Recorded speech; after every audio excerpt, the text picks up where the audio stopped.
Dungeons and Dragons – самая известная система для настольных ролевых игр.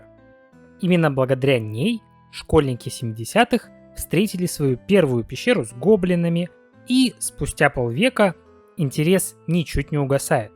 Игра давно вышла из плоскости бумаги и продолжает покорять в том числе цифровое пространство. Последние Врата Балдура и Честь среди воров тому подтверждение.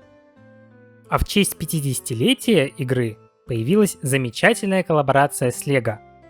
Или не очень замечательная. Сейчас мы это выясним. Набор я, кстати, частично собирал на недавних стримах. А чтобы не пропустить их анонсы, подпишитесь на канал, проверьте колокольчик и подпишитесь на телеграм-канал. А теперь к набору. Одна из главных особенностей набора – это не просто набор построек, в нашем случае таверна, руины башни и небольшой луг, а полноценная кампания. Про нее расскажу ближе к концу ролика, а сейчас рассмотрим сам набор. Композиционно выглядит интересно. Аккуратненькая таверна и немного обвалившийся мост перетекают в высокую башню. При этом отовсюду торчат неровности локаций.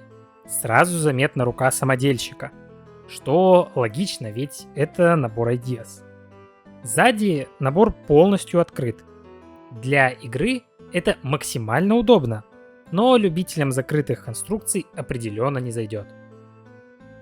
Немного про инструкции. Вначале нас встречает прекрасная обложка. На нее, кстати, также проводили конкурс.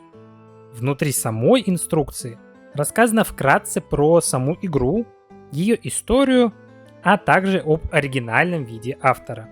В общем, как обычно, в конце введения перечисляются монстры, которых мы встретим в наборе. Набор легко разделяется на 4 части. Это и упрощает взаимодействие с локациями, и открывает скрытые при собранном варианте части.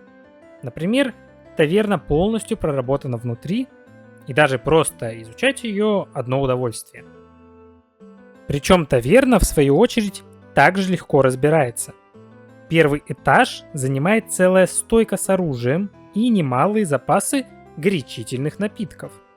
А второй представляет из себя спальню с некоторыми секретами.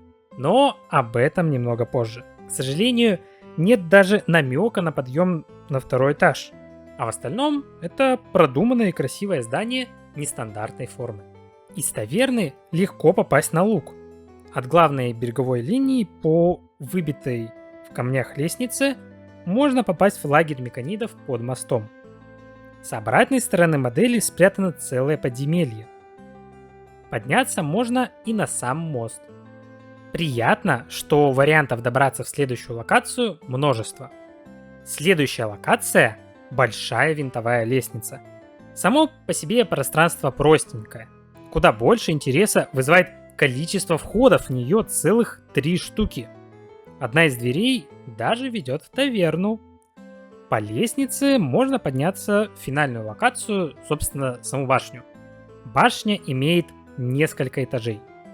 Первое, что бросается в глаза – очень сильная разруха. Лего обычно лишь слегка обозначают повреждения на строениях, а здесь, ввиду сюжетной подоплеки, разошлись по полной.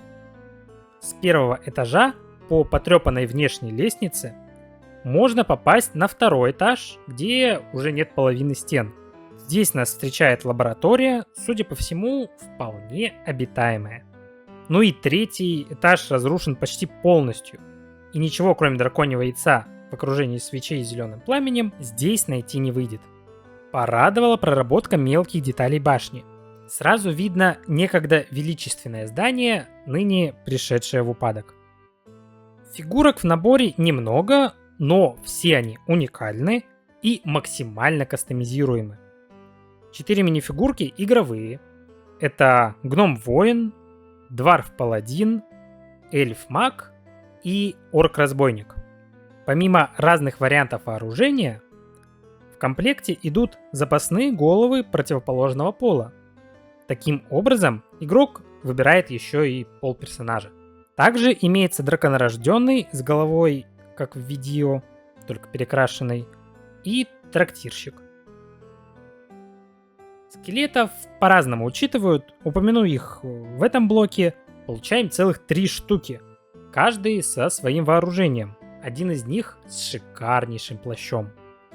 А также парочка меканидов, живых грибов, с тельцами от Dreams. Помимо мини-фигурок, в наборе полно сборных фигур. Пара мимиков с открывающимися челюстями, студенистый куб, очень простой, но зато сколько прозрачных деталей. Свамет не очень подвижный, но вполне устойчивый. Ускользающий зверь, пантероподобное существо с парой щупалец. Бихолдер, немного сплюснуто сделанный шар с кучей глаз. И, конечно же, красный дракон Синдерхолл. На последнем нужно остановиться поподробнее, как минимум в честь него назван сам набор. К сожалению, голова дракона слишком тяжелая для маленького боллджойнта, который там используется, а сам дракон очень ограничен в подвижности. За счет этого он, кстати, имеет неплохую опору, что идеально для пошаговых подземелий драконов. Сравнив с имеющимися у меня драконами из Ниндзяго, он действительно выглядит немного устойчивее. И хоть и соизмерим по размерам, даже немного меньше, но гораздо плотнее и цельнее. По дизайну же Синдерхолл приятен. Все тело пронизывает бежевая полоса, добавляющая, опять же, целостности. Голова, хоть и собрана из отдельных деталей, и на коробке выглядела так себе, в жизни все-таки смотрится лучше. Все тело усеяно разнообразными шипами, не хватает разве что принтов на внешней стороне крыльев. Изнутри, за счет техник деталей, они немного разбавляются. По итогу, дракон не идеален, но лучше показанного на коробке с вполне оправданными ограничениями. Так как набор, в том числе и игровое поле для ДНД, сейчас будет небольшой блок со спойлерами. Если планируете играть, проматывайте на вот это время. А теперь немного по секретикам набора. Повсюду спрятаны разные зелья и свитки с заклинаниями. Есть тайники с ключами, ловушка в башне, вход в подземелье, скрытый камнями. Трактирщик в итоге оказывается совсем не трактирщиком, а несчастные скелеты его бывшими компаньонами. В общем, множество мест для взаимодействия. Немного упомяну о цене набора. Наивный я ожидал каких-то плюшек помимо инструкции и самого набора. Даже хотя бы из стилизованного 20-гранного кубика. Я уже молчу про распечатанное приключение, которое, кстати, отдельно продается за бонусные баллы. К сожалению, нет. И за имеющееся количество деталей и минифигурок это определенно небольшой оверпрайс. Резюмируя, набор-то хорош, несмотря на свои минусы. И смотрится очень достойно рядом с такими мастодонтами средневековой темы, как замок рыцарей льва и Ривендell. Малое количество фигурок компенсируется их проработанностью, а дырявость зданий их игровыми возможностями. И сам факт полноценной небольшой кампании в рамках набора, хоть и дорогого, очень приятный бонус. Спасибо всем за просмотр, ставьте лайки, про телеграм-канал не забывайте, на канал тоже подписывайтесь.